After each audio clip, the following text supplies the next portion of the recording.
Para los que sepan mucho alemán y poco de meteorología, la palabra Föhn significará secador de pelo. Y no irán muy desencaminados porque el viento resultante del efecto Föhn, como el que sale de estos aparatos, es un viento seco y cálido. El denominado efecto Föhn o Föhn toma su nombre alemán de un viento característico en el norte de los Alpes, pero en Andalucía tenemos vientos locales como el terral o el levante que también obedecen al efecto Föhn. Como resultado de subir y bajar una barrera montañosa, el viento llega al otro lado recalentado y reseco, hasta el punto de poder ser dañino para las cosechas, poner nerviosos a los animales o incluso dar dolor de cabeza. ¿Por qué ocurre esto? Cuando el aire se eleva, se enfría. Por el contrario, cuando el aire desciende, se calienta. Aproximadamente 1 grado por cada 100 metros. Si fuera solo por esto, no tendríamos efecto Föhn porque aunque el viento se enfriase al subir la montaña, volvería a calentarse de la misma manera al bajar. Veamos qué ocurre por tanto. El aire al llegar a la montaña sube y, como hemos dicho, se enfría. El aire en mayor o menor medida contiene agua. No la vemos, puesto que está evaporada, pero al enfriarse, ese agua cambia de estado y comienzan a aparecer minúsculas gotitas y como resultado aparece una nube. Por tanto, ya entendemos por qué el aire llega al otro lado de la montaña reseco, porque ha dejado gran parte de la humedad en la ladera de Barlovento, de donde llega el viento. Pero decíamos que el resultado era un viento seco pero también cálido, como el de los secadores de pelo, ¿recuerdan? Bien, el agua al calentarse lo suficiente se evapora, pues al producirse el proceso inverso, al volver el agua al estado líquido, se libera parte de ese calor que fue necesario para su evaporación. Por tanto, al formarse la nube en la cima de nuestra montaña, también se libera parte de ese calor latente que contenía la masa de aire. Por tanto, ya no se enfría 1 grado por cada 100 metros, sino solamente 0,6 grados, es decir, casi la mitad de lo que se va a calentar cuando baje por el otro lado de la montaña. Pongamos un ejemplo de Andalucía, un viento ya templado que llega a la base de una sierra como los Filabres, cuyas cimas superan los 2000 metros de altura, seguirá enfriando a razón de 0,6 grados por cada 100 metros, por tanto, llegando a la cima con una temperatura de 8 grados. Al descender, se calentará a razón de 1 grado por cada 100 metros, por tanto, llegará al desierto de Tabernas con una temperatura de 28 grados y un nivel de humedad relativa muy inferior.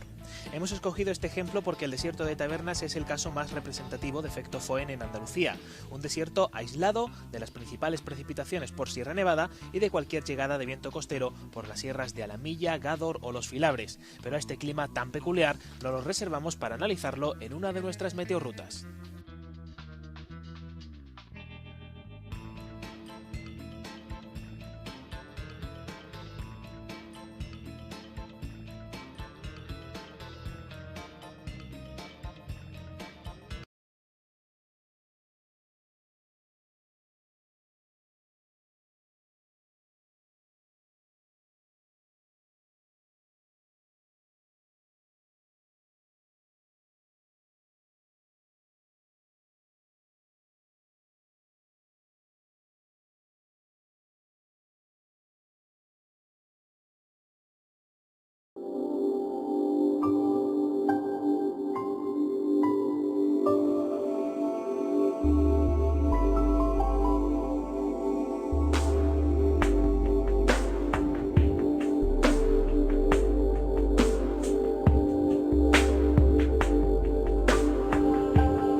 galernas son fenómenos muy conocidos en el Cantábrico que suponen un cambio brusco de tiempo. En un día soleado y caluroso llegan de repente lluvias, una caída brusca de las temperaturas, oleaje y rachas muy fuertes de viento. De hecho, se asociaba tradicionalmente a los naufragios. Menos intensas, pero en Málaga ocurre ocasionalmente un fenómeno parecido. Se le conoce como la mini galerna mediterránea. Una de las últimas ocurrió en el 2012. Así lo contaban nuestros compañeros de Andalucía Directo. Prácticamente todos los bañistas han salido corriendo despavoridos. El viento ha provocado una gran polvareda. Exagerado. Que Toñi, tú has presenciado además. Mira, no dábamos abasto a coger la sombrilla, salían volando, aquí cogiendo sombrillas. Esto a punto de pedir socorro, lo que nunca me ha pasado en esta playa, te lo juro de verdad. Se habló incluso de un tornado, pero no, fue una mini galerna, un fenómeno que ocurre a veces en Málaga cuando termina de soplar el terral. Pasamos de un viento terral, un viento del interior seco y cálido, a un viento de componente marítima, un viento de levante bastante más fresco y también mucho más suave de temperatura. Al final viene a suponer un cambio de temperatura de 8 a 10 grados, como lo define Fausto Polvorino y José María Sánchez Laulé. Es un viento húmedo en levante contra un viento seco, más ligero, no solo por menos húmedo, sino encima por su propia densidad de calor. Y ese choque provoca toda esta verdadera turbulencia. Así se refleja una mini galerna en las gráficas. De un viento flojo o prácticamente en calma, de noroeste o de poniente, pasamos a un levante con rachas por encima de los 50 km por hora. En ese cambio de viento, la temperatura cae en picado. En este caso, que venimos ejemplificando, 8 grados. Y así se vive en la playa, generalmente, como ven, ahuyentando a los bañistas, aunque algunos, como José Luis, se iban de niño a esperar ese cambio de viento. Y la verdad que era impresionante porque a lo lejos, precisamente en la zona aquí del mar, se ven venir unas nubes bajas y de pronto unos pañuelitos. Los pañuelitos son las olas rotas, que unos minutos antes el mar está como una balsa y se ve venir a lo lejos. Entre los pescadores se conoce también a este fenómeno como viento sucio. En el caso del 2012, incluso a vista de satélite, llega a apreciarse su influencia en la mar.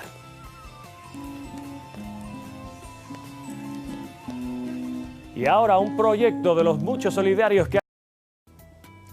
Semana de levantera, situación típica que afecta a Andalucía, sobre todo en verano y sobre todo a la provincia de Cádiz. El anticiclón subtropical en estos meses se va posicionando sobre las Azores, extendiéndose sobre la península, marcando el verano, y envía junto a las bajas presiones de origen térmico que aparecen en el norte de África, vientos del este, de levante, de donde levanta el sol. Pero al llegar al estrecho se produce un efecto de aceleración, dejando rachas de viento que esta semana casi a diario han alcanzado los 100 km por hora. Veamos qué ocurre. El viento circula por el mar de Alborán y se encuentra con las barreras montañosas del Rif en Marruecos y las sierras de Cádiz y Málaga. Solo le queda un espacio de apenas 14 kilómetros para pasar. El efecto que se produce es semejante al que ocurre si colocamos el dedo en una manguera tapando la mitad de su boca. El agua, o en el caso que nos ocupa, el viento, sale disparado. El viento se acumula en la estrechez, lo que genera su aceleración al escapar por el hueco que queda. También sopla más racheado y origina remolinos que en ocasiones nos delatan espirales nubosas como esta.